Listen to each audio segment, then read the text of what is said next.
Voilà. Donc, voilà, l'enregistrement est en cours. Donc, qu'est-ce qu'on fait aujourd'hui? Je vais faire deux trucs que j'avais oubliés. Comme je disais à Vince tout à l'heure, enfin tout le monde tout à l'heure, je vais faire deux trucs que j'avais oublié de faire la fois d'avant.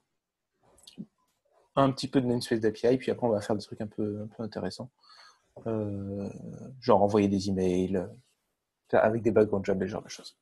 Alors, on va commencer par faire les deux premiers. Donc, est-ce que tu es là?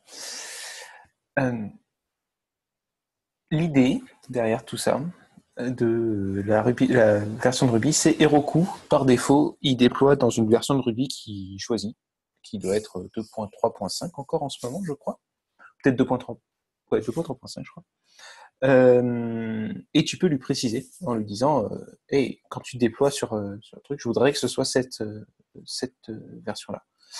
Comment tu lui précises? Dans ton Gemfile. Ouais, je m'en fiche. Dans ton Gemfile, tu peux lui indiquer ta version de Ruby qui t'intéresse. Je l'avais déjà fait. Ce que je fais, l'habitude que j'ai, c'est d'écrire un fichier qui s'appelle .ruby-version. En fait, je l'avais déjà fait. Je l'ai déjà fait dans une vidéo. Oui, tu l'avais déjà fait, je crois. Ok. Bon, bah, du coup, je ne le fais pas. Du coup, j'en profite pour te poser la question. Pourquoi Oui. Tu le mets dans la version de Ruby dans un fichier séparé et pas directement dans le Gemfile? Alors, parce que tous les gestionnaires de version de Ruby n'utilisent pas celle qui est dans le Gemfile, je crois. Il y en a certains qui utilisent le .ruby version. Comme ça. Ok. Donc, j'ai pris l'habitude de le faire et je le fais partout. Du coup. Ok, comme ça, tu es sûr d'être compatible avec tous les... Ouais, c'est ça. Il n'y a pas la possibilité aussi de faire la même chose pour le Gemset? Si. Il me semble, pour pouvoir isoler les gems pour l'application. Comme ça. Tu mets ce que tu veux dans ton Gemset. Et en fait, comme vous voyez ici, je suis en Ruby 2.4.3 et sur mon Gemset Turtle. C'est-à-dire que mes gems n'ont été installés que par cette application et ne sont que pour celle-ci. Ça, comme dit Fred, ça isole les gems par application. Et ça t'évite d'avoir des ça marche sur ma machine mais pas en prod. Parce que en fait, tu avais une gem qui avait été installée par un autre programme et tout se passait bien. Bon, je suis désolé, je vais vous abandonner, je vais rentrer sous terre. À plus tard. Amusez-vous bien. Merci. Ok, cool, j'ai besoin de le faire. Ça, c'est fait. Setup Guard. Alors, Guard, qu'est-ce que c'est? Je pense que j'en ai parlé dans une autre vidéo. Ouais. Mais je vais quand même le refaire ici rapidos. L'idée de Guard, c'est que ça te permet d'avoir un petit programme qui tourne et qui va tout seul, à chaque fois que tu vas modifier un fichier, lancer tes tests. Donc, Guard, je ne sais jamais comment ça s'init, mais on va regarder ensemble. Spec.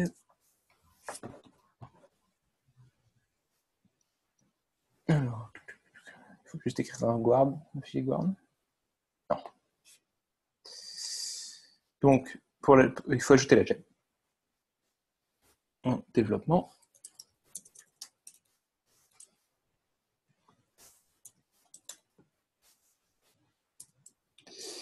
Pas test, juste développement, merci. Et je l'avais déjà ajouté. Et donc, du coup, tu exécutes ça, qui va générer le fichier par défaut. Voilà. Donc, le fichier, c'est un fichier qui est à la racine, qui s'appelle guard file, qui te permet, en gros, qu'est-ce que fait guard? C'est qu'il watch les fichiers. Et ce fichier-là lui indique qu'est-ce qu'il doit faire quand il watch ces fichiers. Par exemple, si tu as ton contrôleur qui change, alors tu dois lancer les tests de contrôleur avec le même. En général, c'est un peu comme ça que ça marche. Comme tu as la même arborescence dans app et dans spec, il sait quel fichier lancer en correspondance. Ok. Est-ce que tu as aussi le même type de limite sur le nombre de fichiers qu'il peut watcher? C'est comme dans des environnements Node.js où quand il y a trop de fichiers, tu as une limite. Tu n'as jamais rencontré ça? J'ai jamais atteint cette limite et je suis sur des projets où il y a énormément de fichiers. Donc, ok. pense qu'il n'y a pas de souci. Très bien, merci. Les trucs que je rajoute, c'est que comme dans les apps, on a rajouté des serializers et que quand tu changes un serializer, ce que tu as envie de retester, c'est pas du tout le fichier spec serializer parce que tu n'en as pas, mais le contrôleur qui correspond. Du coup, tu rajoutes en général 2-3 règles qui permettent de watcher ces fichiers-là et de lancer les bons trucs. Alors, je vais en profiter du coup pour vous montrer à quoi ressemblent comment on écrit des règles. C'est pas très compliqué. Ok. Alors, pour celle des serializers, je vais refaire mes fichiers parce que je n'en ai plus besoin. Celle des serializers, ça dit, tu parles du dossier app de Rails, tu vas dans Serializer, s'il y a n'importe quoi qui change, lance le test dans spec, lance le test qui est dans contrôleur avec les mêmes noms, quoi. Alors, il faut savoir que le contrôleur, il y a un S alors qu'il n'y en a pas dans le serializer, donc du coup, ça te permet de rajouter ça. Le M1, M2, c'est ce qui a été récupéré dans la regex. Ok ? Ça, c'est le premier 1, ça, c'est le deuxième, ça, c'est le M1 et ça, c'est M2. Voilà, donc en gros, tu construis des regular expressions et ça te permet de savoir. Du coup, il va me faire chier parce qu'il y a une ligne en trop, c'est ça ?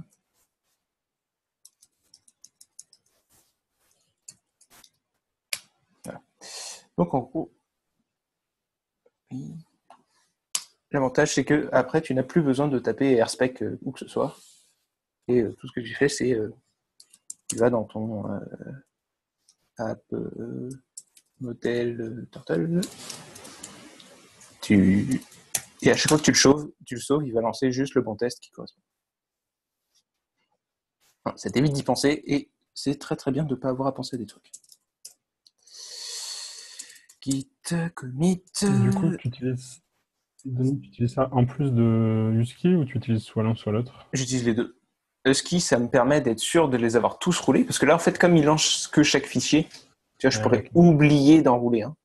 Et puis bon, mon collègue qui est à côté de moi pourrait décider de ne pas utiliser Guard. Et mon collègue, j'ai quand même envie qu'il roule ses tests dans tous les cas. Donc du coup, je mets Guard, c'est un utilitaire qui est plus pratique, qui te permet de sauver du temps et de penser à lancer des tests. Ça t'empêche pas de forcer les gens à faire des tests. Ok. C'est pas le même. C'est pas la même notion derrière en fait.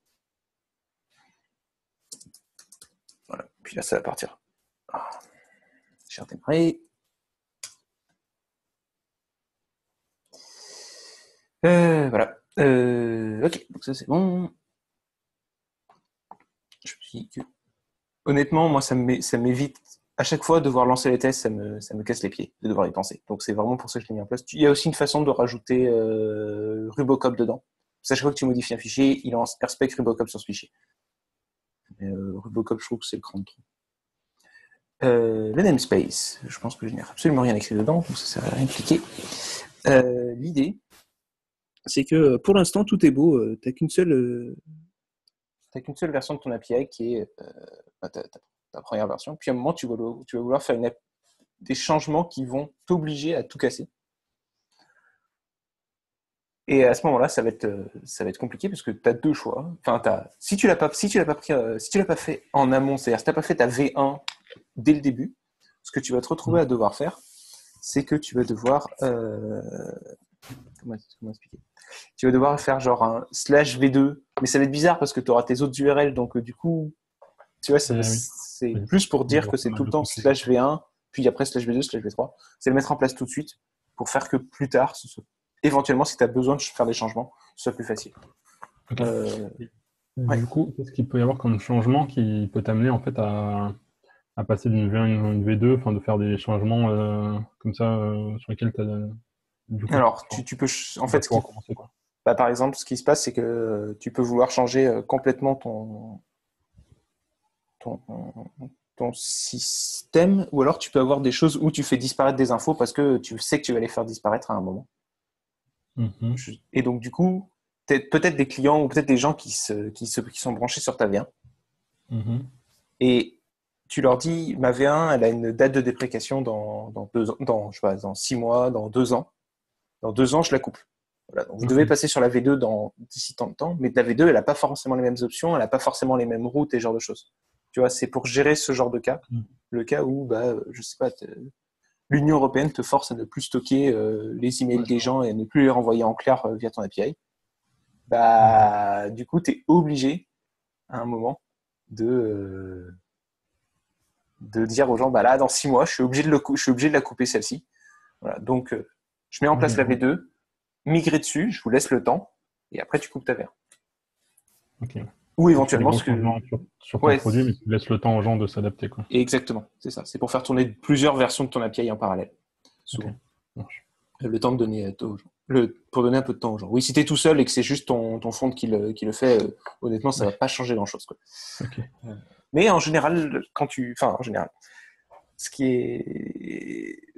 d'expérience, quand tu proposes une API aux gens, il y a toujours quelqu'un qui va s'interfacer dessus. Si c'est pas trop compliqué et que tu as mis de la doc, tu vois, et ton produit est intéressant. Si ton produit sert à rien, oui, effectivement, personne ne va s'intéresser dessus. Dès que ton produit va intéresser les gens, s'il y a de la donnée dedans, etc., honnêtement, c'est soit les gens vont tu vois, vous l'avez fait chez PHP, c'est soit les gens vont aller scraper ton site, soit ils vont utiliser ton API s'il y en a une. Si tu leur permets, et si tu leur as donné l'accès à ton API, tu peux pas te permettre de la jeter et de leur dire, hey, tous vos softs ils sont cassés maintenant. Ouais, je vois. Du coup, c'est super dur, vous allez voir. Tu vois, donc config route.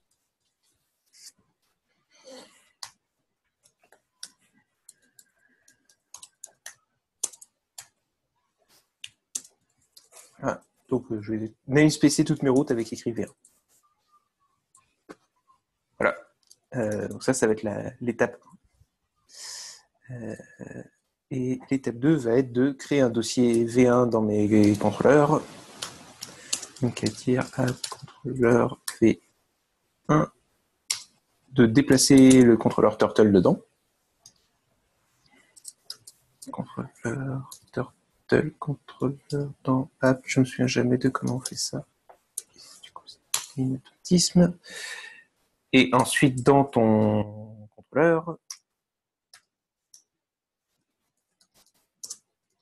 de turtle, tu rajoutes une espèce de module autour.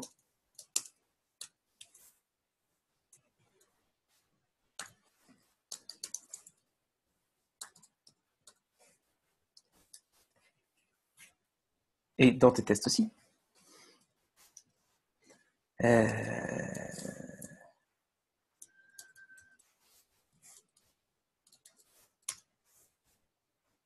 Ce qui est bien, c'est que normalement, c'est la même arborescence, donc ça va assez vite.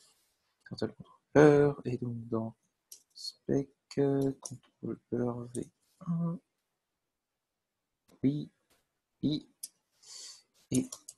spec contrôleur V1, turtle contrôleur spec, et tu dis que c'est V1.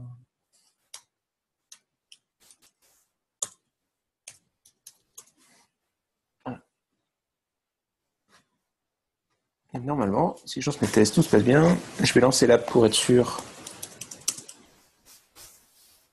et faire un appel idiot dessus pour vérifier que tout marche bien. Bien. Allô? Allô?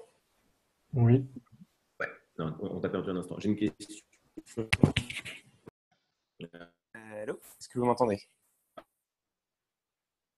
Allô? Allô? Allô? Ouais, tu as un seul contrôleur Turtle pour l'instant. Oui. C'est vrai que tu viens seulement déplacer celui-là. Si tu avais différents contrôleurs. J'aurais tout déplacé. Ça roule, merci. Tu les veux tous. Alors, du coup, je disais que pour tester, j'allais quand même faire un appel. Non, pas haute. Alors, turtles. Je ne les ai pas notés. Ok, fais un slash turtles. Attends, je vais recacher les caméras. Voilà, donc ça marche toujours, donc tout va bien. Ah oui, c'est avec vous que j'en ai rajouté des millions, des turtles. Ou c'est juste moi qui ai fait plein de tests? Je crois que c'est juste moi qui ai fait plein de tests. Je me souviens plus que c'est...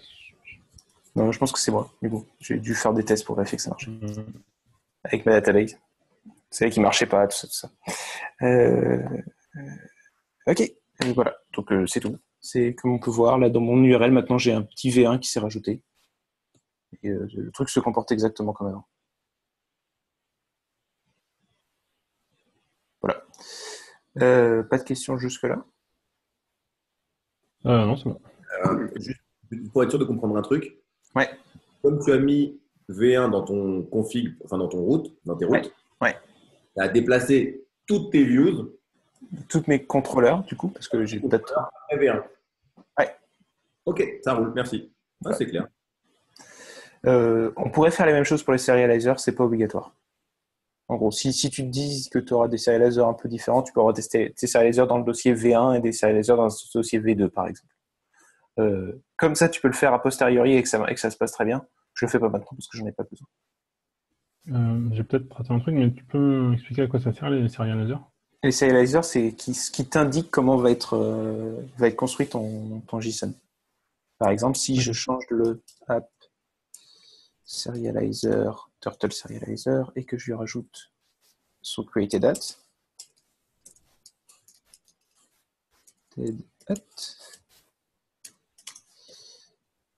si je refais cet appel,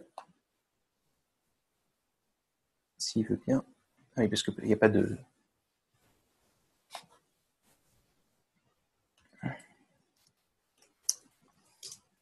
Tout va se passer.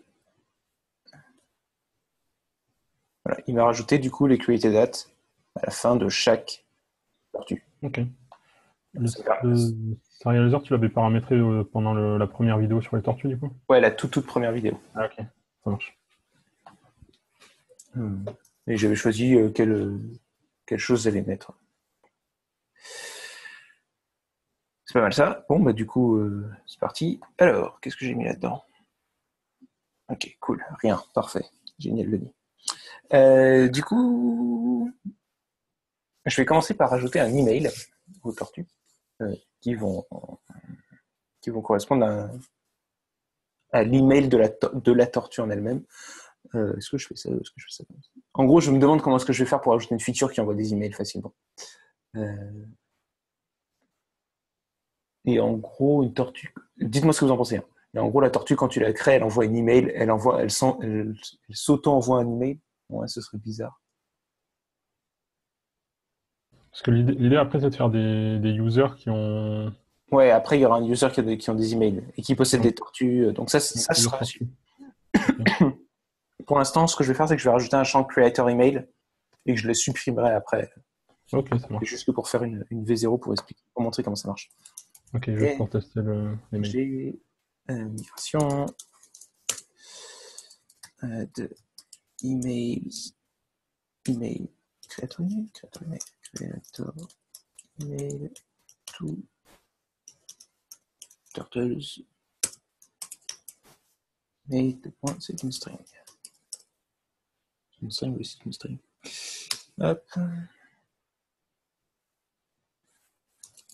Donc je vérifie que ma migration, je ne sais pas taper, je vérifie que ma migration est correcte. Slash migrate. C'est laquelle? C'est celle-ci. Bon, il ajoute un email à une turtle, parfait. Je roule la migration.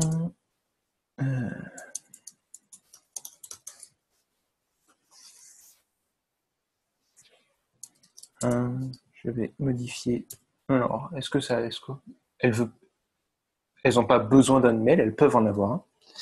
Et dans les contrôleurs, du coup, en V1, ce que je vais faire, c'est que dans les permis, je vais rajouter les emails.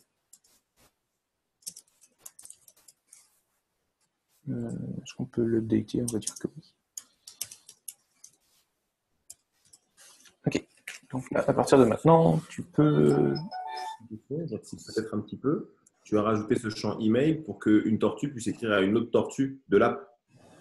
Non. En gros, ce qu'on va faire, c'est que plus tard, il y aura des users qui ont des emails. Et donc, en fait, les tortues, quand il leur arrive quelque chose, elles vont prévenir leur créateur ou leur possesseur en leur envoyant des emails. Ah, donc en fait, là, tu notes les emails des users. Des users. Bon, pour l'instant, ça s'appelle email, mais plus tard, on changera le nom, il y aura un vrai user avec une vraie liaison. Merci. C'est plus pour faire une première version super facile. Voilà. On va le rajouter dans le serializer pour que les tortues préviennent en gros, que tu puisses récupérer les emails du créateur. Plus tard, ce sera autrement pareil. Mais... Hein. Qu'est-ce qu'il faut changer? La factory. Pour être sûr que ça marche. Spec, factory, turtle. Et on a dit qu'on voulait un email. Et les emails, c'est facile. C'est faker.internet.email. Nos tortues, pour nos tests, ont toutes des emails maintenant.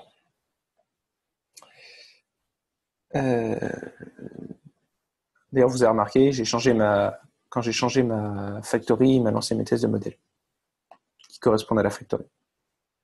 Oui. Je réfléchis, est-ce qu'on a besoin de faire autre chose pour rajouter les emails? Non. Maintenant, ce qu'on peut faire, c'est faire un peu de callback en Rails. Est-ce que vous êtes à l'aise avec ça ou pas du tout? Et est-ce que le concept même vous parle? T'as dit callback? Ouais, callback. Alors, de mon côté, j'ai passé quelques jours à m'amuser avec Devise et OmniHote pour gérer mes callbacks, et notamment des callbacks avec multi-providers. Moi, tu fais des avec Facebook. Ok. Donc, j'ai passé un petit peu de temps, mais ça y est, ça marche très bien. Ok. Alors, moi, je parlais pas de ce genre de callback-là, je parlais de ceux d'Active Record. L'idée, c'est que ton objet, quand il va être créé, quand il va être updaté, quand il va être sauvé, il va passer par des phases.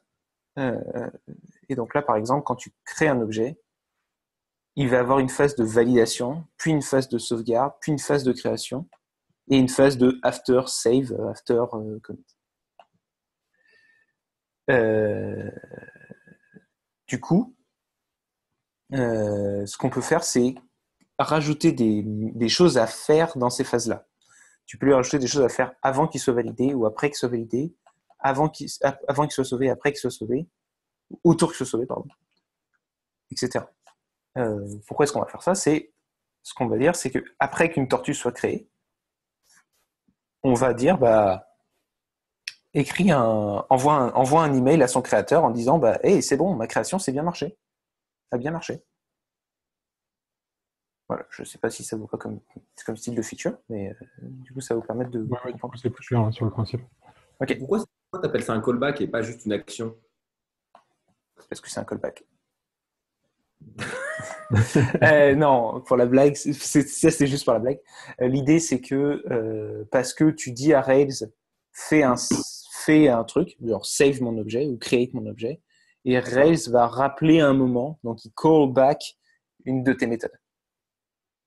Ok, donc c'est vraiment que de la terminologie. Oui, c'est que la terminologie. Par exemple, quand tu me dis tiens, envoie un mail, pour moi, c'est exécute la méthode de envoie un mail. Ah, mais oui, mais sauf que tu lui dis quand. C'est l'idée de lui dire quand est-ce qu'il doit le faire.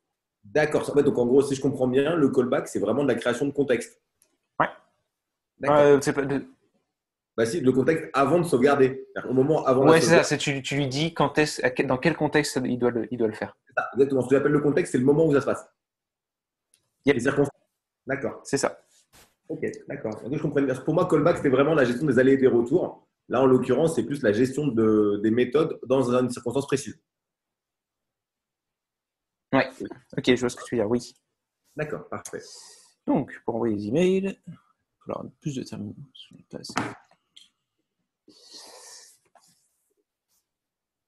Ok.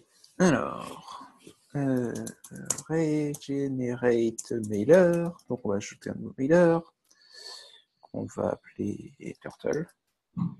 Ce sera très bien Turtle. Voilà, parfait. Donc, il m'a créé une view pour mon mailer et il m'a créé un super mailer. Ça fait des éternités que j'ai pas écrit de mailer. Donc, je vais redécouvrir le syntaxe avec vous. Hop. Donc, on a notre mailer et on a la view qui correspond. Spec, mailer, spec. Non, pas la spec. Pourquoi spec? App, view, turtle. Et il n'y a rien dedans pour l'instant parce que je lui ai rien précisé. Parfait. En fait, j'aurais peut-être dû. Ok. Revenons sur ce que j'ai dit. Est-ce que vous connaissez Destroy en Rails? Oui. Vous connaissez tous Rails Generate, mais est-ce que Rails Destroy, vous l'avez fait ou pas? Oui. Ok. Donc en gros, c'est juste que tu remplaces ton G par un D et ça supprime les trucs que tu as créés parce que tu t'es dit que tu voulais faire autre chose.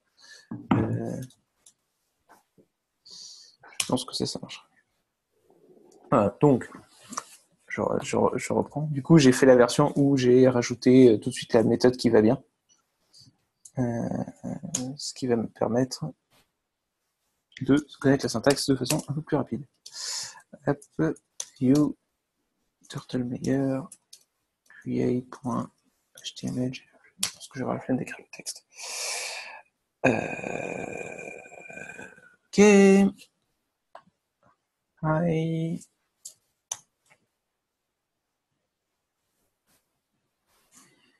J'ai aucune idée de ce que je vais écrire dans ce texte-là. J'aime les tortues. Ouais.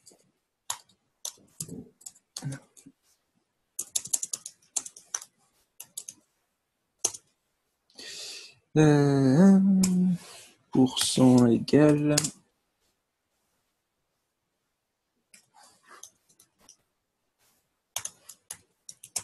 Voilà. Alors, un super nom. Parfait. Faudrait que je modifie le point texte, mais j'ai un peu la flemme, je le ferai plus tard ou je le ferai hors vidéo parce que c'est pas très utile.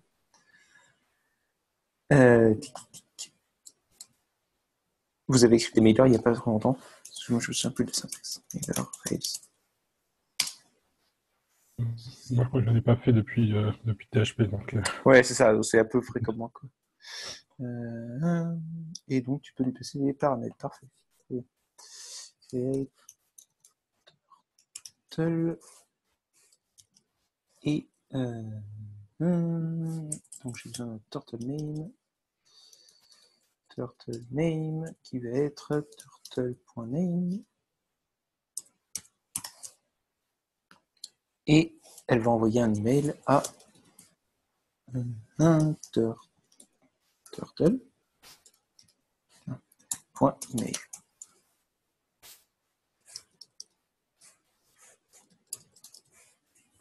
Ok, donc c'est vraiment le mailer le plus basique de la Terre. Mais c'est juste pour vérifier que ça marche. Pour vérifier que ça marche vraiment bien, je n'ai pas branché. Ok, du coup, je vais brancher Mailtrap. Vous avez déjà utilisé Mailtrap? C'est le feu Mailtrap. Ok, parfait. Je prends ça pour oui. C'est un vrai oui. Ok, l'idée de Mailtrap, c'est que ça va te permettre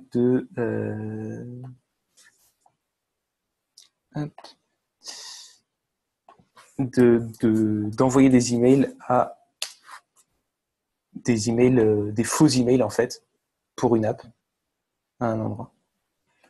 Donc j'ai tendance à tous les envoyer au même endroit, mais j'ai la flemme de régénérer mes clés pour l'intégrer, pour tous mes projets, donc je vais en générer un à la volée.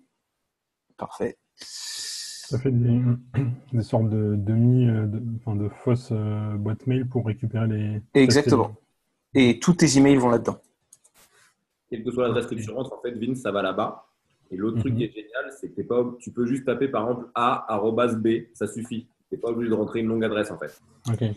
Ouais, t'es pas obligé d'avoir vraiment l'adresse email, quoi. Exactement. Il faut juste que tu aies mis @ Ouais, c'est ça. Okay, super. Donc du coup, Alors moi, je suis juste ce qu'on me dit là. Hein. Je le rajoute dans config environnement RB. Il faut juste rajouter ça.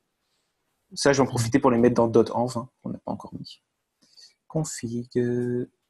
C'est un peu le même principe que comment ça s'appelle Mail Catcher. J'ai jamais utilisé Mailcatcher. Peut-être. Sûrement.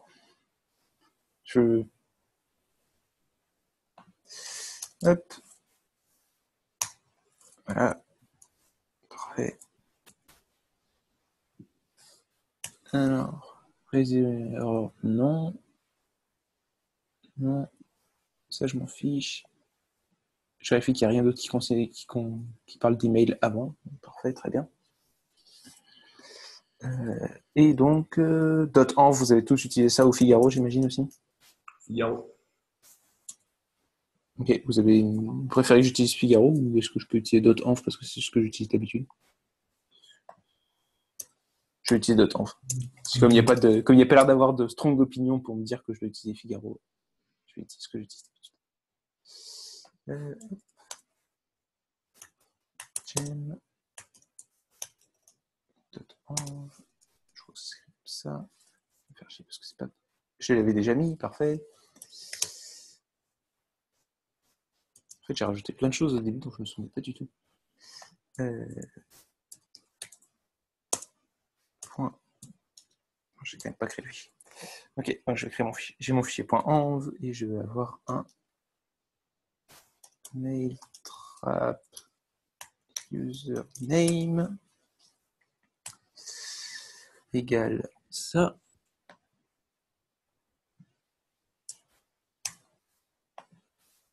Ah, c'est smart ça. Moi, j'avais pas changé ça. Je l'ai pas mis dans Figaro, ça. Je l'ai laissé. Je me suis fait avoir. Ça veut dire que quelque part sur GitHub /whatever, tu as ces clés qui sont disponibles pour quelqu'un. Complètement, je me rends compte maintenant. Bon, mon GitHub est privé. Ouais, c'est moins pire. Ouais, c'est ça. C'est pas mieux. C'est moins pire.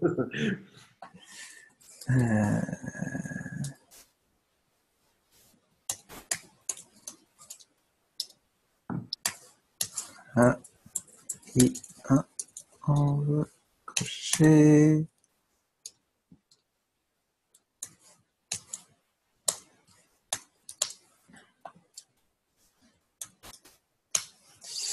Voilà, donc je l'ai mis dans mon fichier de développement, comme ça ne marchera que quand je serai sur une machine, parce que sur Heroku, je vais pouvoir envoyer des vrais emails.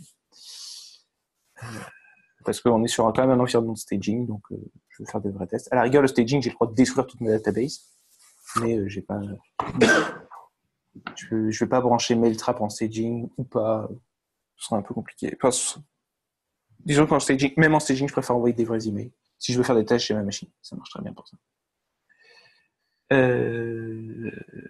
Sachant que. On en reparlera après. Tac, tac, tac, comme ça, normalement, c'est bon. Si je relance Rails, parce que, en général, quand tu modifies des fichiers d'environnement, il aime pas trop. À la volée, il aime pas trop. Et que. Alors, du coup, si j'ouvre une console, et que je lui dis. Turtle meilleur. Turtle. Et. Alors, comme ça. Oui. Point. C'est créé. C'est quoi la syntaxe pour envoyer des emails? Vraiment longtemps. Oui, c'est très bien. Ok. Blam blam blam, sending email. Oui.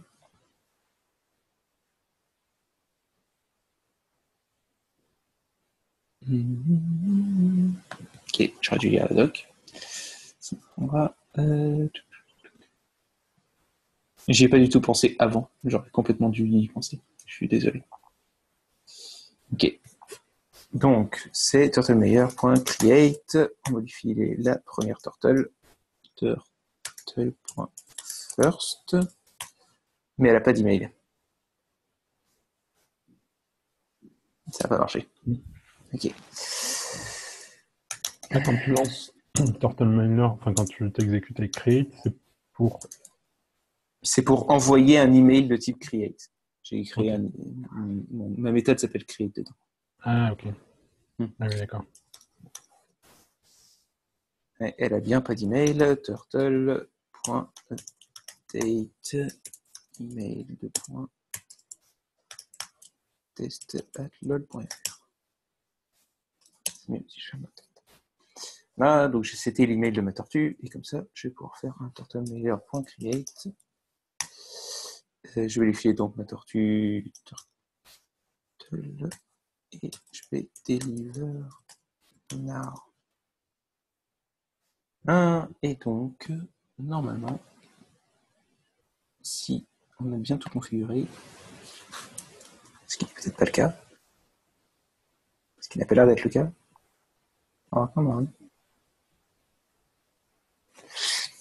Ok, qu'est-ce que j'ai raté? Blam blam blam. Il me dit qu'il l'a bien envoyé à test.lol et que dedans il y avait son nom qui était Chewbacca 10. Oui. Qu'est-ce que j'ai raté? Alors, du coup, il y a un truc que je comprends pas trop au niveau des environnements. Parce que là, du coup, tu exécutes le truc en développement. Ouais. Sur l'envoi du mail. Ouais. Et il l'envoie sur le. Tu l'envoies sur. Genre, je sais plus comment il s'appelle l'outil de mail. Hein. Mailtrap. Mailtrap, qui lui est associé à ton app en production en staging. Ouais, mais en fait, ton app en production en staging, elle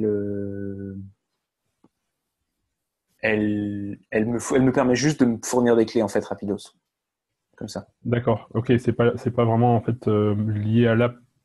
Enfin, Ah non, c'est pas lié à l'app. okay. Si, c'est lié à l'app de staging, mais je m'en servirai jamais en staging. Via les clés, ok. C'est plus que j'ai besoin que Heroku me spin up une version. Ok. Et voilà. Et en fait, je me rends compte qu'a priori, il n'utilise pas .env parce que je ne le sais pas. Env, crochet, mail, trap, user, c'est comme ça que je l'ai appelé. Username. Alors j'ai raté. Ouais, ok. Est-ce que j'aurais lancé la Rails console avant et du coup ça n'a pas marché? Non. Qu'est-ce que j'ai raté?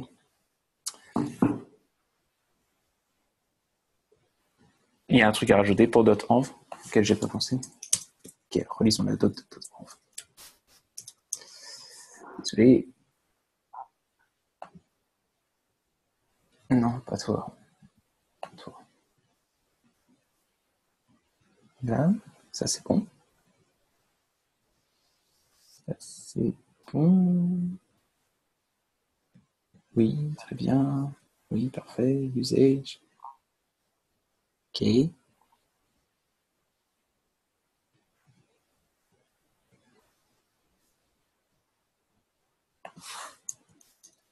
Ok. Alors, qu'est-ce que j'ai oublié? J'ai un point env avec des trucs dedans.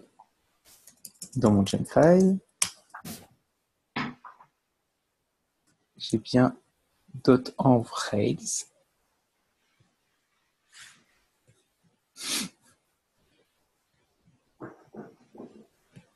Comme ça. Oui. Mais j'ai pas les variables d'environnement de disponibles. Je suis très puzzle.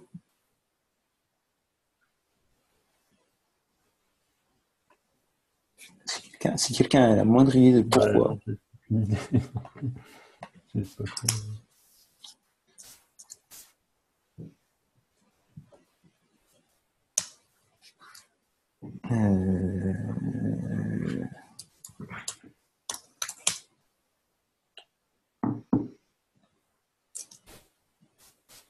ne sont pas triés par alphabétique.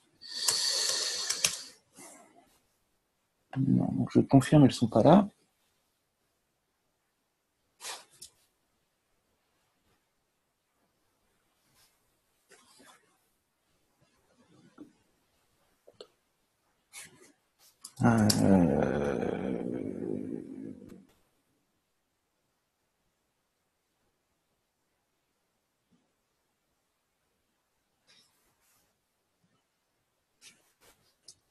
Attends, j'ai pas eu, tu viens de le rajouter là ou tu l'avais déjà dans Non, je l'avais déjà il y a longtemps en fait. C'est juste que j'ai créé mon fichier .env, mais c'est tout quoi. Bon bah Figaro. Non, il y a un moment où je regarderai pourquoi après. Hein. Non, pas de Figaro, merci. Ok, Figaro. Désolé pour ce petit contretemps. Pas de problème. Ok, alors, je disais. Rajouter Figaro. Il ne crie pas dessus parce que c'est bien par alphabétique. Pour l'instant, j'installe. Pour l'instant. Hop. Si tu peux le faire. Ah.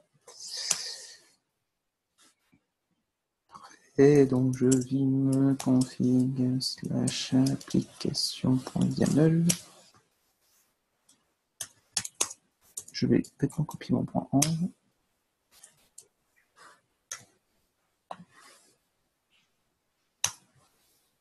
Je vais juste mettre des 2 points.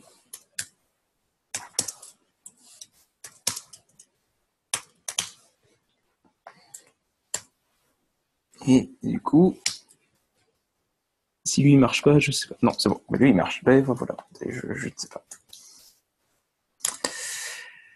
Donc je disais, si on envoie des emails, Ouais. on prend ma première tortue qui a toujours lol comme un test@lol.email et que je lui dis envoie un email. Normalement, je l'ai reçu ici et ça me permet de le voir et c'est super. Ouais. C'est à ça que ça sert d'utiliser Mailtrap, c'est que ça te permet d'avoir tout de suite accès à ton email avec le truc que tu veux, quoi. Donc j'imagine que ça doit faire, j'imagine que ça fait la même chose que Mailcatcher. Je sais pas à quel point Mailcatcher est compliqué à configurer, c'est juste que Mailtrap ça a toujours été le truc le plus simple de la Terre à configurer, donc c'est pour ça que j'utilise. Ok, cool.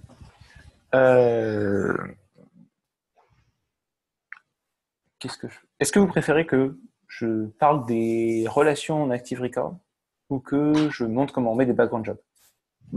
Background job, ça m'intéresse bien. Ok, parfait. Alors, pour les background jobs, pourquoi est-ce qu'on fait ça? Parce que pour l'instant, ton mailer, il est super cool, il va super vite. Mais imaginons que mon mailer,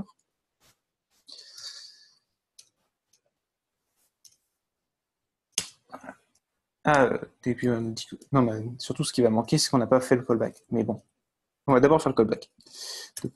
Modèle, turtle. Ok, donc je disais, une fois qu'on a créé la tortue, donc after create, je vais send email to creator. Def send email to creator. Et en gros, ce qu'on va faire, c'est on va faire, c'est quoi, c'est turtle mailer, mailer.create self.deliver now. Voilà, donc ça, qu'est-ce que ça va faire? C'est une fois que tu as créé une tortue, ça va envoyer des emails. Donc là, mes tests sont pétés, hein, parce qu'il essaie d'envoyer des emails à chaque fois, ce qui est un peu nul, et que j'ai écrit deliver now au lieu d'écrire deliver now. Parce que bon, je mange les emails. Ok. Donc, par contre, il y a des chances qu'on soit ramassé des milliers. Non, ok, il ne le fait pas en test. Oui, parce que je l'ai mis sur développement. En développement, tout va bien.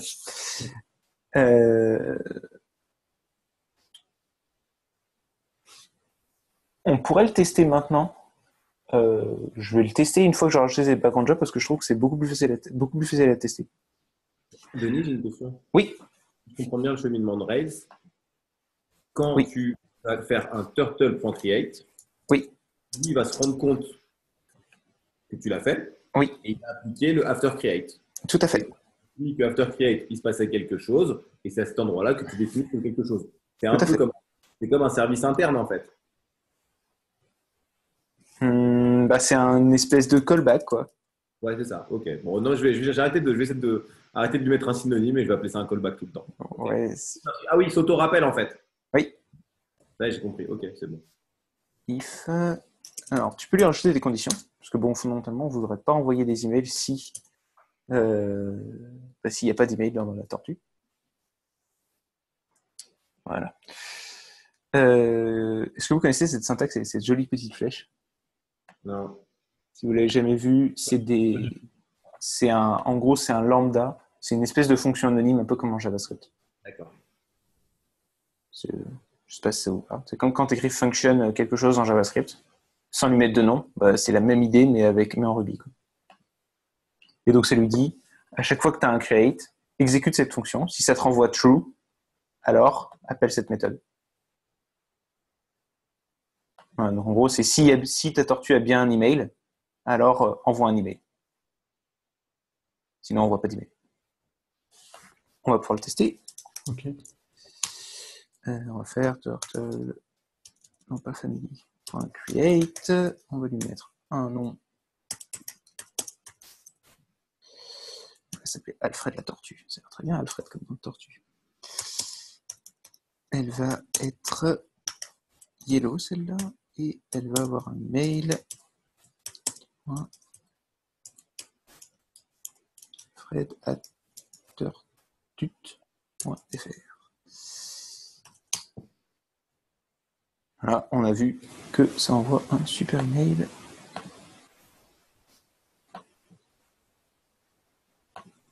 Voilà.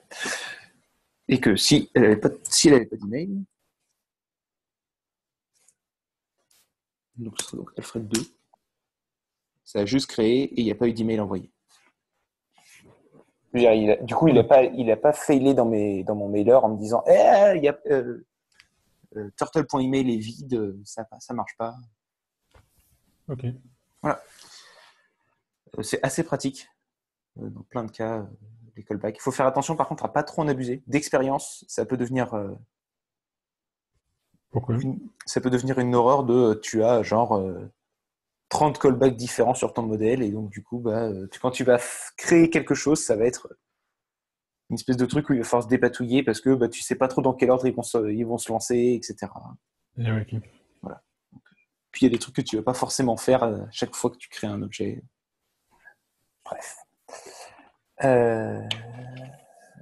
Voilà.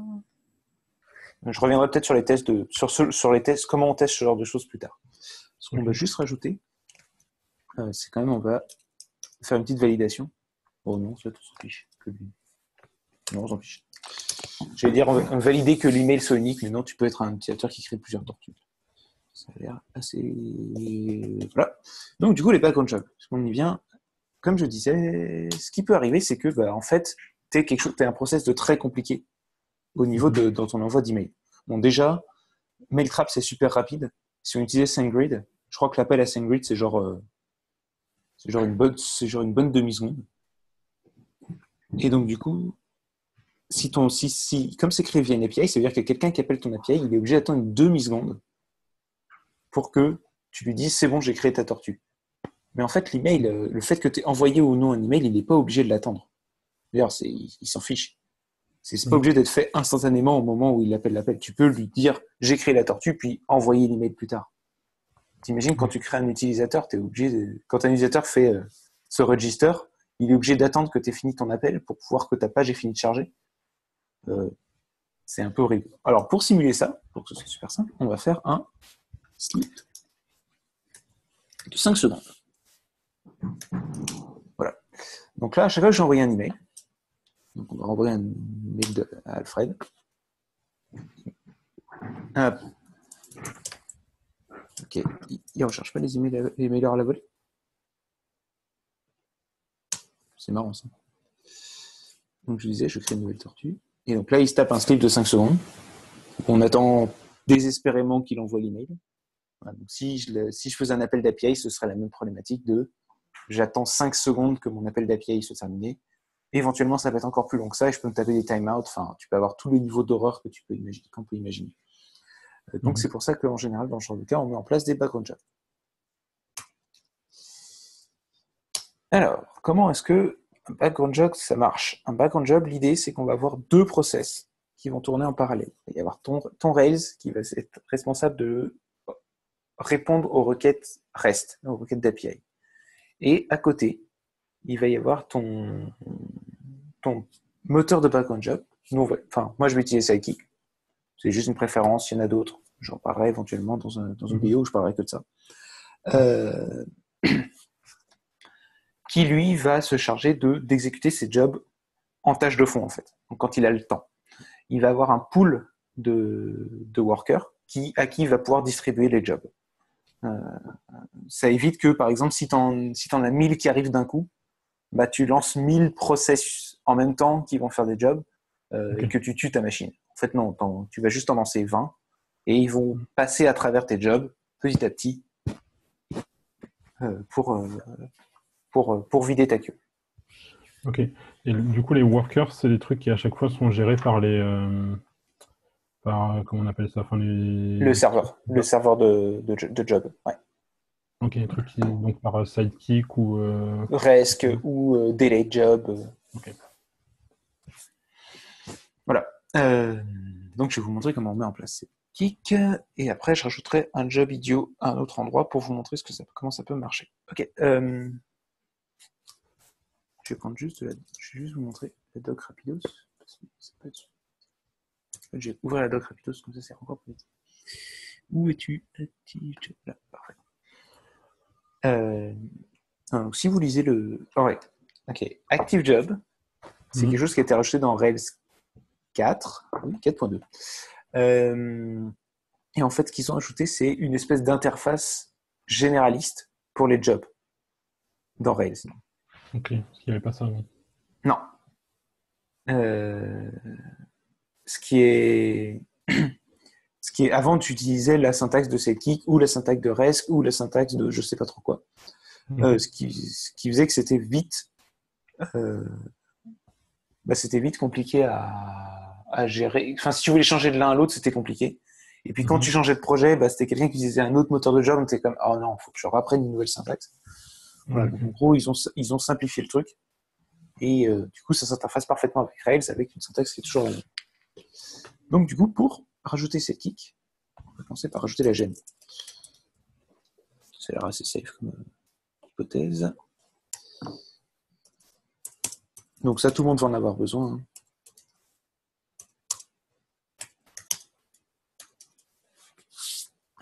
Voilà. Et ensuite, il me dit d'ajouter cette ligne-là dans ma configuration d'application. Ok. Donc, je vais faire vim config / application.rp. Juste, il y a un petit truc que je n'ai pas compris par rapport à un Active Job. Ouais. Au début, quand j'avais regardé la doc, j'avais l'impression que tu pouvais faire, dans la doc de Sidekick, tu pouvais faire des jobs soit avec Sidekick plus Active Job, soit sans te servir d'Active Job en fait. Oui, tu peux. Tu peux faire les deux. Et tu peux même avoir les deux dans la même app. Ok. Et du coup, c'est quoi je conseille pas de le faire, mais tu pourrais avoir les deux dans la même app. Ok. Et c'est quoi du coup l'intérêt de ne pas passer par Active Jobs? Alors, Sidekick a quelques options de configuration auxquelles tu n'as pas accès via Active Job. Okay. En gros, il explique là, il a un petit article limitation. Okay. T'as des trucs qui marchent moins bien avec ActiveJob, en fait, qui sont en plus dans Sidekick, le fait que les jobs se relancent de telle façon ou que tu puisses mieux les voir dans l'interface d'admin et ce genre de choses. Ok. Mais du coup, c'est plus difficile à paramétrer si tu passes pas par ActiveJob, c'est ça? Non, c'est l'inverse. Si tu passes par ActiveJob, tu perds des choses. Pardon, c'était me poser la question. Au début, quand tu veux brancher Sidekick sur ton application, si tu n'utilises pas ActiveJob, du coup, c'est plus compliqué à intégrer, c'est ça? Non, c'est plus. T'as même pas besoin de rajouter cette ligne du coup, mais tu perds des choses en fait, c'est plus compliqué à intégrer, par exemple pour les emails. Okay. Parce que ActiveJob s'intègre naturellement avec SendMailer, le truc qui envoie les emails. Donc du coup, c'est super facile de dire maintenant tous mes emails, tu vas les envoyer avec un job Sidekick. Ok. Voilà. Là où si avant, c'était, tu étais obligé de définir un job particulier pour envoyer l'email, donc c'était un peu plus chiant.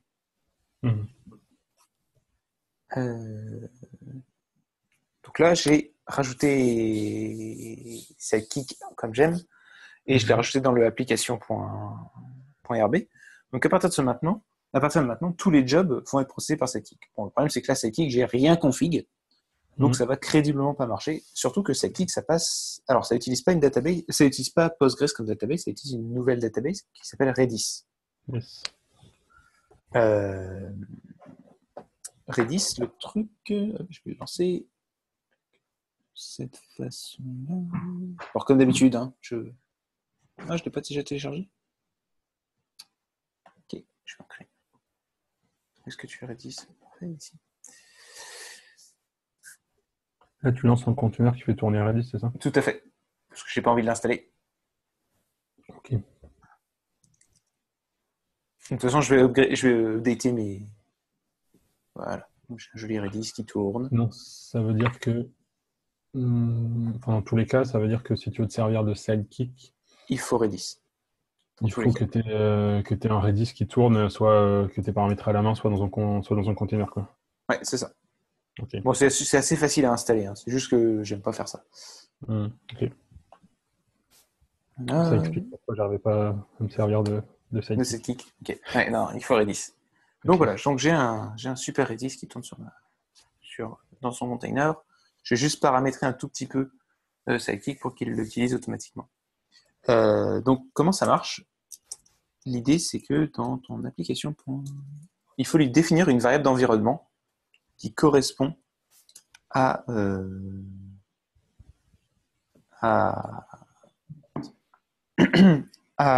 Redis, à son URL de Redis. Parce que là, ça ne va pas être même propre. À moins que tu le lances en local sur ta propre machine, il faut lui dire sur quelle URL il est censé aller chercher. Bon, c'est pas trop dur, c'est Redis. Est-ce que j'ai besoin de le faire? Non, parce que ça va se connecter dans le doute.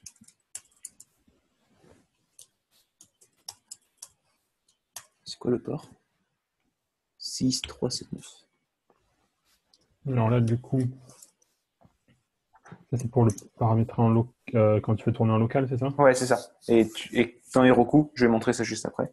C'est à peu près aussi dur. Ok.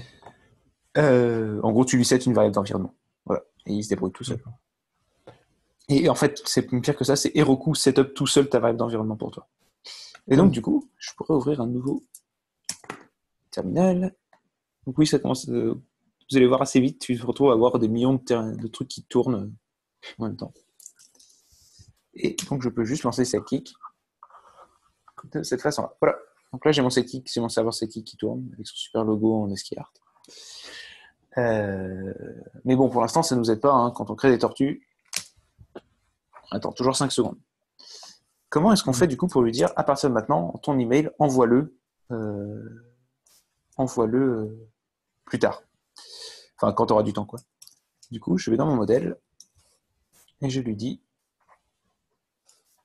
à la place de dire deliver now, je dis deliver later. Voilà. Et donc là, à partir de ce moment-là, il s'intègre tout seul à Sidekick. Je vais redémarrer, je pense que... Le Sidekick, il prend automatiquement le job là, du coup. Ouais, parce que je l'ai configuré. Voilà, donc ça, c'est instantané. Ok. Et si lui ne me fait pas mentir, mais il va me faire mentir. Ah, ok, je sais pourquoi ça marche. Ok. Sidekick, par défaut, il ne processe que les choses qui sont... Ok, donc ça marche avec des queues de job. Et par défaut, il n'utilise que la queue default, mais les mails sont envoyés dans la queue mailer. Donc, il faut lui préciser que tu veux aussi qu'il processe la queue mailer. Ok. Donc, moins queue default et moins queue mailer.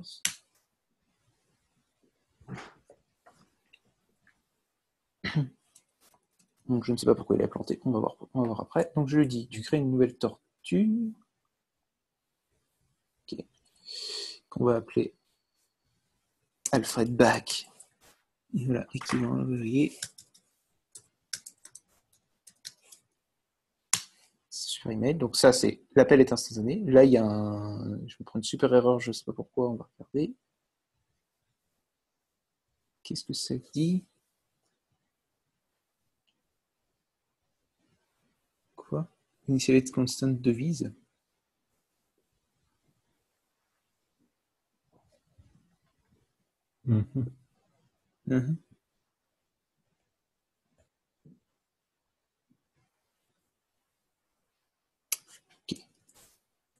5 secondes. Pourquoi est-ce que tu essaies d'initialiser devis? C'est quoi ton problème? Job wrapper, delivery job, blablabla. Devis mailer. Pour créer ta turtle, on n'a pas utilisé devise. Non, il n'y a pas de devise du tout dans tout mon truc. Alors là. Chelou. C'est un peu chelou. Et en plus, du coup, il me dit que ça marche pas, hein, bien sûr. Ah, non, ok. C'est parce que je pense qu'il utilise une autre queue qui vient d'ailleurs, qui s'appelle aussi Mailer. Et j'utilise le même Redis pour mon autre app qui, elle, a devise dessus. En fait, j'utilise devise sur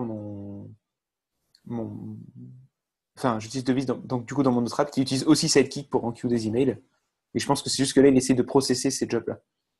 Okay. Et du coup, ça marche pas. Mais du coup, normalement...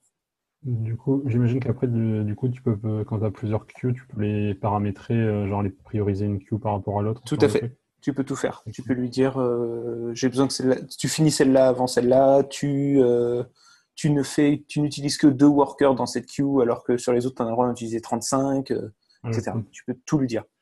Okay. Bon, du coup, lui, il me casse les pieds, mais soit. Non, je ne pouvais pas l'arrêter. Bon. Ok, donc là, c'est cool. On les envoie plus tard, et du coup, nos appels d'API sont instantanés. Je vais régler un dernier truc juste avant. Là, comme on a vu, on a un job qui tourne, et on ne sait pas ce que c'est, on ne sait pas pourquoi il est là, on ne sait pas exactement what the fuck, pourquoi. Et donc, du coup, Sidekick est super sympa, il nous propose une super interface d'administration. Il est gentil. Hop, je vais vous montrer la doc. Je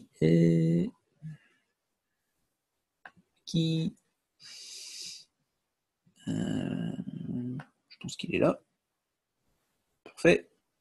Voilà. Et en gros, dans ton config root, tu mets ça.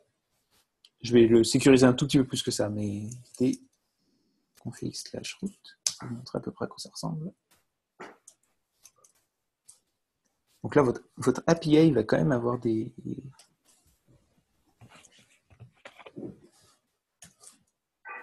Alors, je lui règle ces trucs parce que sinon il va me chercher. Donc je vais stopper. Hop. Donc maintenant, hop, je peux aller sur 0.0.3000 / Sidekick.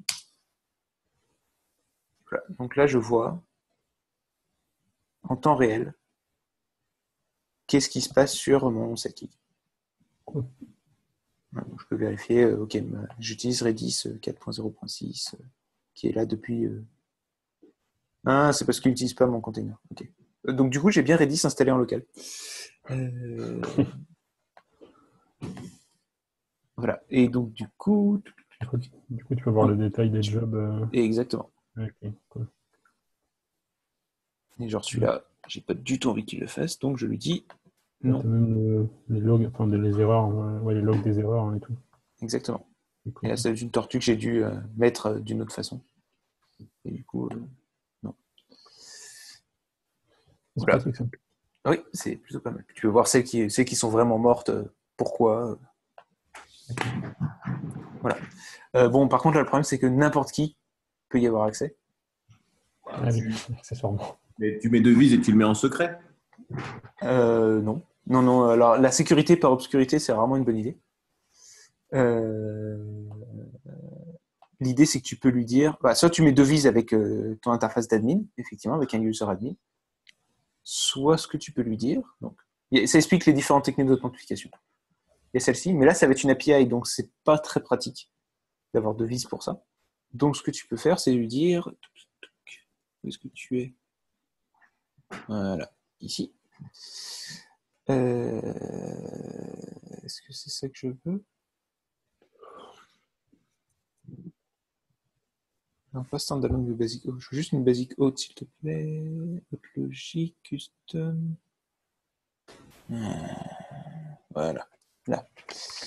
Tu lui dis ça en bonus.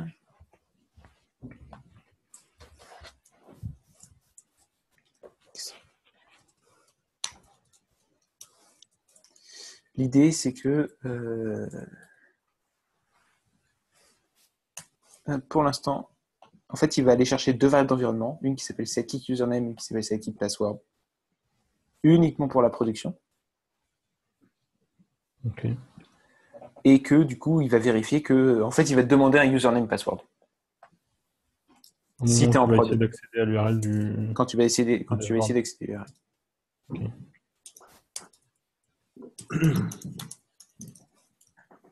Et c'est mieux de ne pas mettre un if comme ça à la fin d'un n qui fait plusieurs lignes parce que c'est illisible. Oui, effectivement. Je pense que Rubocop me crachait au visage. Voilà. Et donc là, c'est vachement plus secure. Parce que, en gros, dans Heroku, par environnement, je vais pouvoir lui définir un setKeek username et un setKeek password unique pour pouvoir accéder à cette interface d'administration. Okay. C'est pas parfait, hein, on s'entend, ça reste. Il y a d'autres problématiques, c'est que si jamais ce mot de passe-là fuite, n'importe qui a accès à tous tes background jobs de ton app, ce qui est pas cool. C'est ballot. Mais c'est quand même, on est quand même déjà vachement plus secure. Qu'est-ce que je disais ? Là, du coup, j'ai ajouté une interface d'administration, c'est cool. Là, il est temps de faire pareil, mais sur Heroku. Ok, alors. Donc, j'ai plein de nouveaux trucs, c'est parfait. Je vais faire une branche. Git checkout-b setKeek. C'est vachement plus safe de faire une branche. Là, je vais supprimer mon dossier, mon point .env, parce que je ne veux surtout pas. J'ai Figaro de toute façon, donc voilà. De quoi est-ce que j'ai besoin de plus que ce que j'ai déjà ?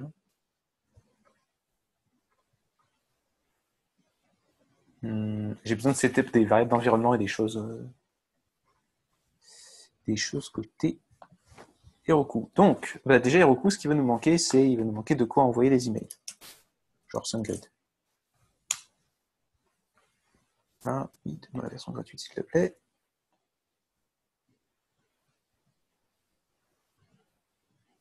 Parfait.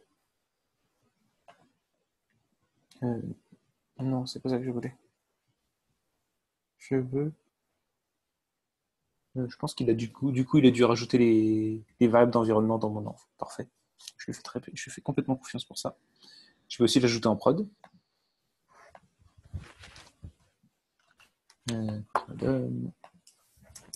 Grid.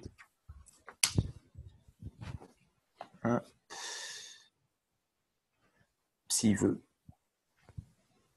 tu peux le faire. Voilà, parfait. Donc là, je vais avoir mes variables d'environnement de SendGrid, tout va bien se passer. Bon, il va aussi me manquer Redis en prod. Enfin, partout en fait, pour utiliser setKeek. Donc du coup, Heroku Redis, la version gratuite sera très très bien. Du coup, un add-on qui fait tourner un Redis en parallèle de ton app. Ouais, c'est ça. Et pareil en staging.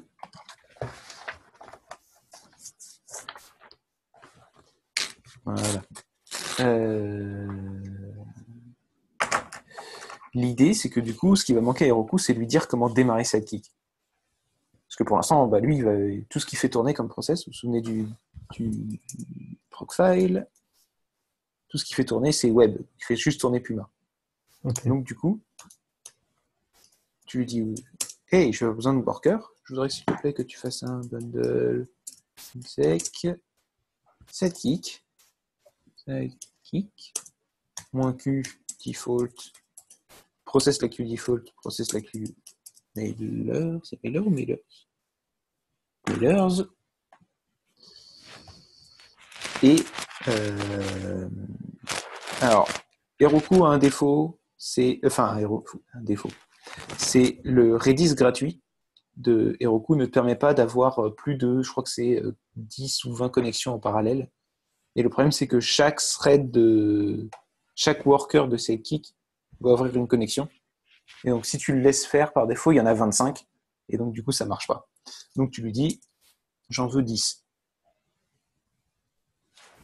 Voilà, je veux que 10 process en parallèle pour processer tes jobs. Voilà. Et là, normalement, Heroku devrait se débrouiller pour ajouter des Pokémon jobs. On va vérifier. J'ai juste une question, Denis. Oui. Quand tu mets deliver later, ça veut dire quand il a le temps. C'est pas par exemple dans 1 heure ou dans 3 heures. C'est quand il peut le faire. C'est quand il a le temps. Tu pourrais lui dire deliver-le dans tant de temps. Dans 2 heures. Ouais. Ouais. Mais later, c'est vraiment, il prend place dans la file d'attente. C'est ça, va tout de suite dans la file d'attente. Ok, ça roule, je comprends bien. Ouais. Il y a du coup, dans ActiveJob, il y a moyen de lui dire deliver-le dans 2 heures. Ok, compris. C'est .7. Peut-être pas pour les emails. Pour les jobs, il y en a un, mais pour les emails, peut-être pas. Du coup, si tu mets pas le later, il le deliver et de suite, il essaie de le faire passer en priorité. Alors, si tu fais deliver now, ce qu'il fait, c'est qu'il n'utilise pas Sidekick. Okay. Oui, ok. Il essaye de le faire là dans ta requête HTTP. Oui, ok. Alors, pourquoi? Ouais, mais du coup, ça vaut pas le coup d'utiliser un job, quoi. J'ai dit, du coup, dans ce cas-là, ça vaut pas le coup. Enfin, ça n'a pas d'intérêt d'utiliser un job. Oui, tout à fait. Ok, donc il m'a créé un mailer avec des choses, des tests avec quelque chose. C'est pas très gentil de me créer des tests sans me dire que tu m'as créé des tests. Ok, des tests avec des choses dedans. Ouais, mais non. En fait, je referai ces. Voilà.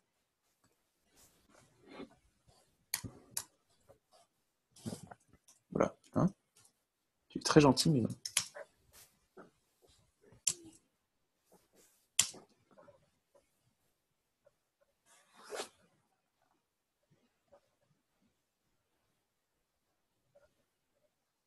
Ah, oui.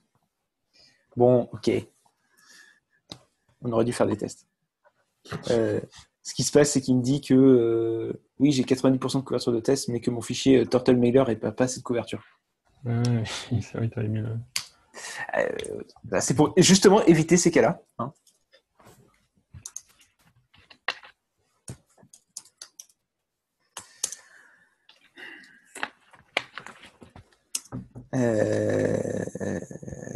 Turtle Mailer.create.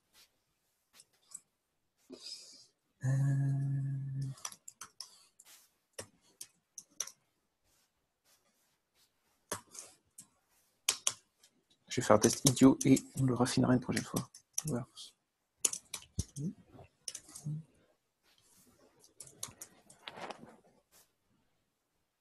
Donc un espace, c'est ça. Parfait. Est-ce que mon test passe? Ça a l'air. Ok. Donc si je lui dis roule les tests, est-ce que ça suffit? Quoi? Ok. Désolé. Open. Point. Non, coverage. Slash. Index de HTML. Okay. Pourquoi? Pas là. Je suis pas fou, j'ai bien écrit mon test.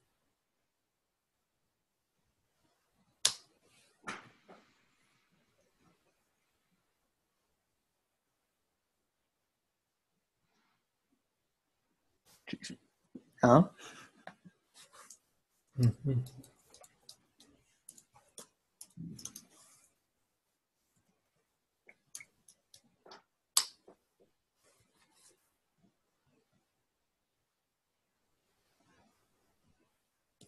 Ok. Peut-être qu'il faut enlever ce slip.5 déjà. Je pense que ce soit pas très bon dans un test, ça. App slash mailer avec turtle.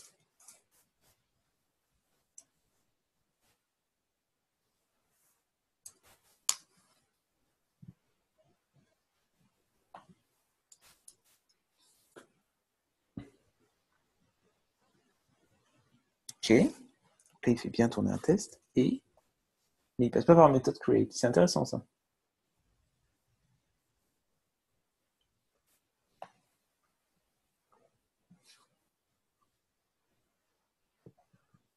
Ouais.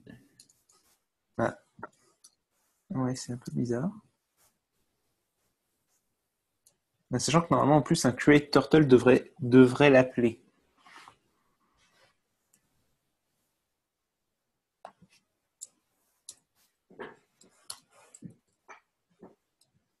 Ah.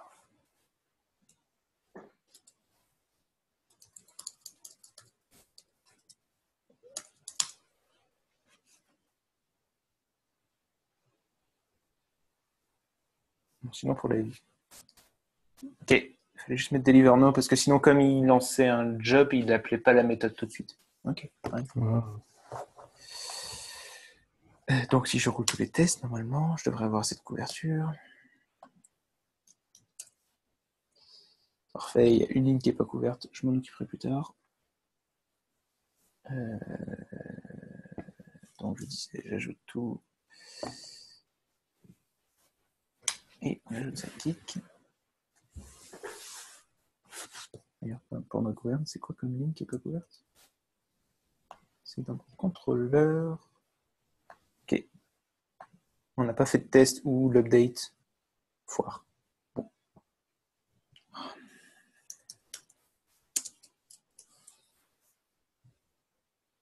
Ah. Je vais y arriver.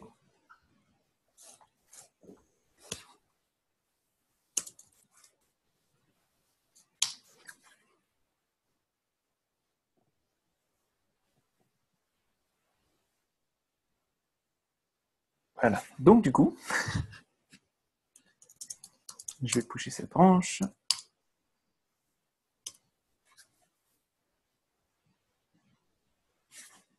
Et je vais ouvrir une paire. Ouais, je vais ouvrir une paire d'un master. Elle va être compliquée à tester cette paire. Parce que ça implique mettre ready sur mon truc de paire et tout. J'ai un peu la flemme de faire ça tout de suite. J'ai surtout pas trop de temps parce qu'il est déjà super tard. Donc je vais merger ma paire tout de suite.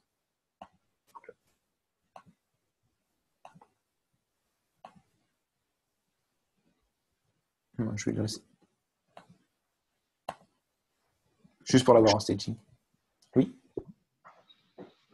Allez, je vais configurer cette SendGrid aussi. Parce que pour l'instant, ça envoie pas trop de mails. Ok. Alors, vim config / environnement / production. Et je vais aller regarder celui-là parce que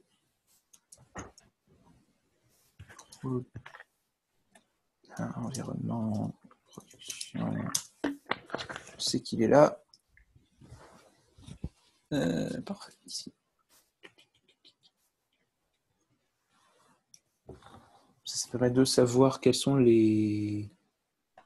la config pour les mails sans avoir besoin d'aller regarder. Enfin, comment s'appellent les variables d'environnement sans avoir besoin d'aller regarder les variables d'environnement pour pouvoir toutes les invalider dans Heroku après, parce que c'est un peu chiant à faire. Donc, check out master. Ouais. Dash. Quoi? Pool.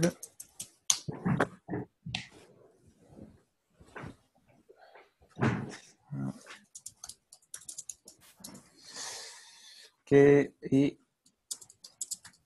un them adding SendGrid. Ouais, bon, hein. Très bien. Pour l'instant, on va regarder Heroku. Donc, du coup, normalement, en staging, ce qui s'est passé, c'est qu'on a une nouvelle version qui a dû se déployer et qui, du coup, a changé la ligne de worker qu'on a mis dans notre procfile. Ok. Ce qu'on va pouvoir. Bon, ça, c'est quoi? Dans notre profile, on lui a dit le worker. Ah, ok. Ça va être bundle exec sidekick sur la queue default et la queue mailer avec en parallèle 10 trucs. Denis, une question. Oui. Là, quand je vois ta souris qui est sur l'onglet éditer, j'ai l'impression que je peux ajouter des choses à mon profile directement dans Heroku. Non, je vais cliquer dessus. La seule chose que tu peux faire, c'est lui dire de le démarrer ou pas. Ok, ça roule. Voilà, merci beaucoup. Voilà. De toute façon, j'allais cliquer, hein. C'est parce que j'ai besoin du sidekick maintenant. D'accord. Donc, ce qu'on va faire, c'est on va ouvrir ça. Ok, c'est payant.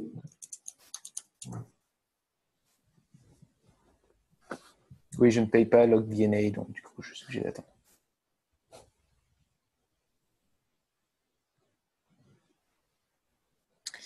Alors, je ne veux pas de toi. Est-ce que je pourrais avoir Turtle staging, s'il te plaît. Ok, donc là, je vais avoir en temps réel les logs de mon app, qui pour l'instant n'existent pas, parce qu'il ne se passe rien, j'imagine. Overview. Voilà, il y a un déploiement qui est en cours. Voilà. Et donc, normalement, j'ai des nouveaux logs. Parfait, sauf qu'il me dit, ça se passe pas bien parce que... Ok, parce qu'il a tué l'ancien Puma et il en a démarré un nouveau. Ok, donc du coup, normalement, si j'appelle... Dans les settings, si j'appelle mon app, via Postman, maintenant il y a des V1, comme ça. Je peux récupérer toutes les tortues qui a bien un email. Et donc, si je fais un create, est-ce que je l'ai fait? Oui, parfait, très bien. C'est la bonne app. On va la nommer différemment. Elle va s'appeler Sophie2. Elle va être toujours pink. Et comme email, elle va avoir .faisin@gmail.com.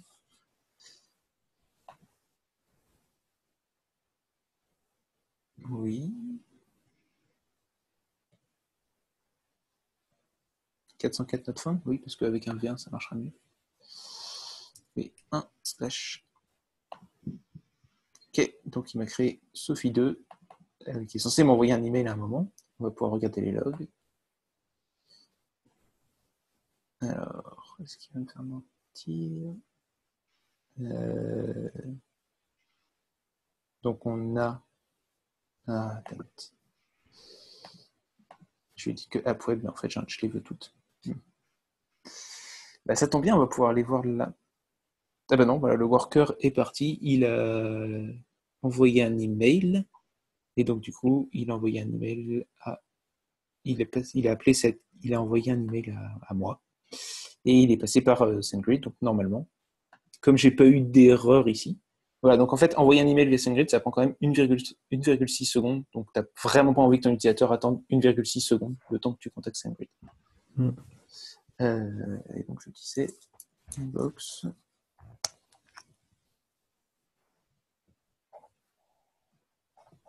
J'ai aucune idée de quel est l'email qui va m'envoyer des choses. Ça me fait pas trop rêver par contre. Pourquoi? Ah, oui. Ah, parce que, ok. Bon. Il faudrait que je modifie mon Circle CI pour lui dire qu'il a aussi besoin d'un Redis. Voilà. Et donc, du coup, j'ai reçu mon email. Cool. Voilà. Et ça n'a pas pourri mon...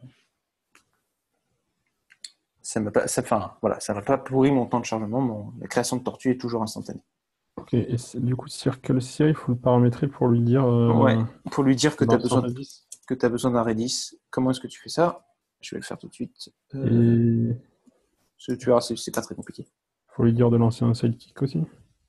Non, surtout pas. Tu ne testes pas en fait ton sidekick. Ok. Et en fait, c'est pas trop dur. Ah, j'ai besoin d'un Redis. J'ai pas besoin de variable d'environnement. Et à toi, qui est le principal, je vais te dire que tu as une Redis URL qui sera Redis, Redis. Voilà.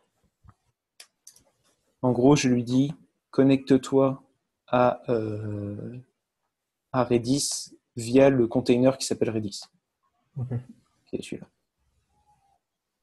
Est-ce que j'en ai besoin? En fait, je pense que j'ai même pas besoin de le faire. Je pense que juste ça suffit.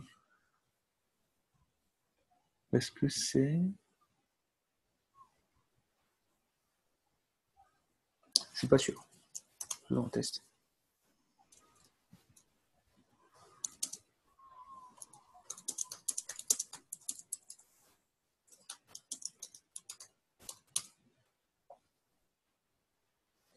Oui, bien sûr.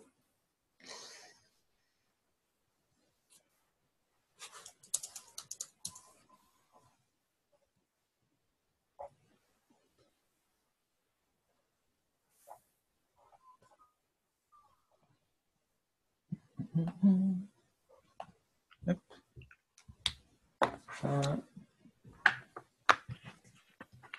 Ce que je vais faire pendant qu'il n'y aura plus la vidéo, c'est je vais rajouter des mots de passe pour Sidekick aussi. Tout ce que je vais faire, c'est juste que je vais aller là-dedans et que je vais éditer mes variables d'environnement pour ajouter 2 variables d'environnement pour ça. Ok. Ouais.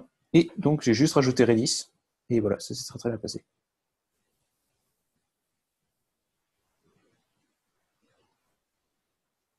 Voilà. Donc, le changement à faire, c'était vraiment rajouter image pour lui dire que tu avais besoin d'un Redis sur ta machine, quoi, globalement.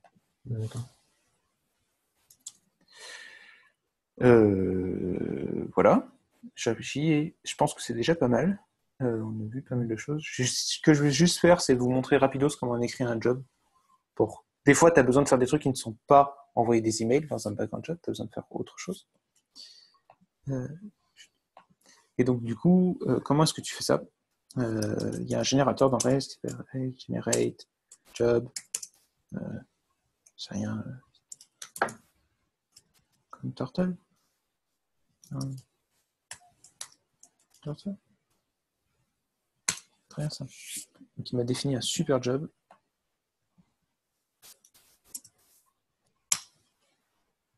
Voilà. En gros, l'idée, c'est que tu lui donnes les arguments que tu veux. Par exemple, j'en veux pas pour celui-là. Si, tiens, juste pour montrer comme ça. Voilà. Et je voudrais que... Vous connaissez les logs en Rails? Comment écrire des logs en Rails? Okay. Dans le doute, rails.logger. Le niveau du log que tu veux. Donc, je vais mettre un warning histoire de bien le voir. Et ce que je vais lui dire d'afficher, c'est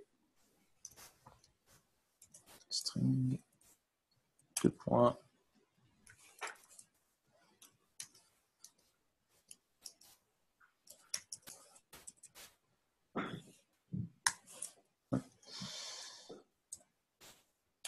Donc là, j'ai défini un job. Je vais le supprimer juste après.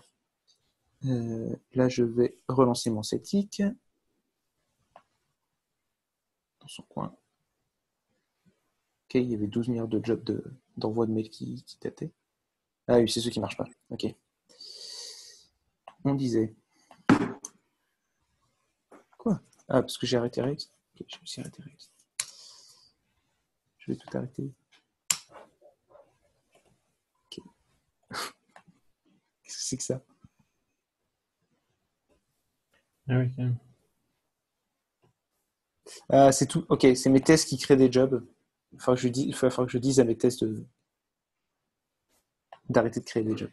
Ok, on va faire ça tout de suite parce que ça va être super chiant. Et d'abord, je vais juste montrer comment on utilise ce job-là. Du coup, en console, je pourrais lui dire count turtle job.perform later. Et du coup, je vais lui dire test, juste comme ça. Voilà. Et donc, du coup, ça a lancé le job dans mon Sidekick. Là, la fenêtre à droite, c'est Sidekick. Donc, ça s'est fait quasiment instantanément. Le défaut de Sidekick, c'est que par défaut, Sidekick par défaut va écrire dans un fichier qui est dans log/développement.log. On a rajouté ce qu'il fallait dans la config d'environnement la fois d'avant pour dire que de toute façon en production, ça va se loguer correctement dans Heroku. Tous les logs de Sidekick, il n'essaiera pas de les écrire dans un fichier que tu liras jamais, quoi. Et auquel tu n'as pas accès. Il va vraiment les afficher. En développement, c'est pas le cas. Comment est-ce qu'on lui dit en test? Ne fais surtout pas ça. Active job test.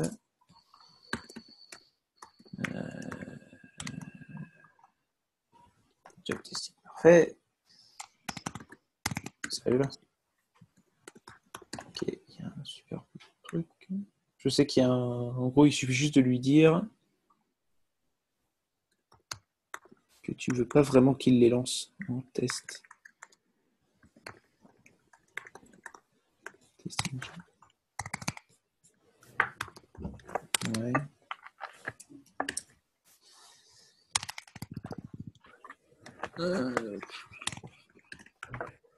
Ok. Je vais aller ouvrir mon truc dans mon app perso. Ça va vite. Vim spec reservoir.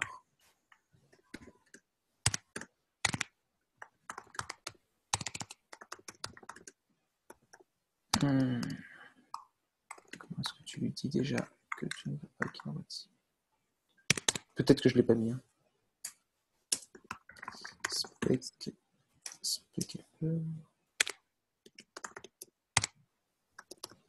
Bon, je vais regarder. C'est pas forcément intéressant de le faire maintenant en live, d'aller fouiller la doc pour savoir comment on fait. Il y a moyen de lui dire en test, mets-les dans une espèce de queue pour pouvoir, plutôt que vraiment créer des vrais jobs Sidekick. Voilà, je vous mettrai ça dès que je la retrouve. Voilà, je vais stopper l'enregistrement maintenant. À moins que vous ayez des questions. Est-ce que vous avez des questions? J'en ai vu pas mal de choses, mais... Moi, j'aurais des questions une fois que j'aurais utilisé Sidekick. Je voulais voir ta vidéo, suivre mon cours, commencer à l'utiliser justement. Ok. Donc là, c'est beaucoup plus clair. C'est-à-dire que je pense, voilà, je vais me brancher directement sur Redis. Donc je vais l'utiliser. Je reviendrai sûrement la semaine prochaine avec une ou deux questions. Mais c'était cool. Cool, parfait. Yes. Cool. Bah voilà. Je vais stopper ça du coup.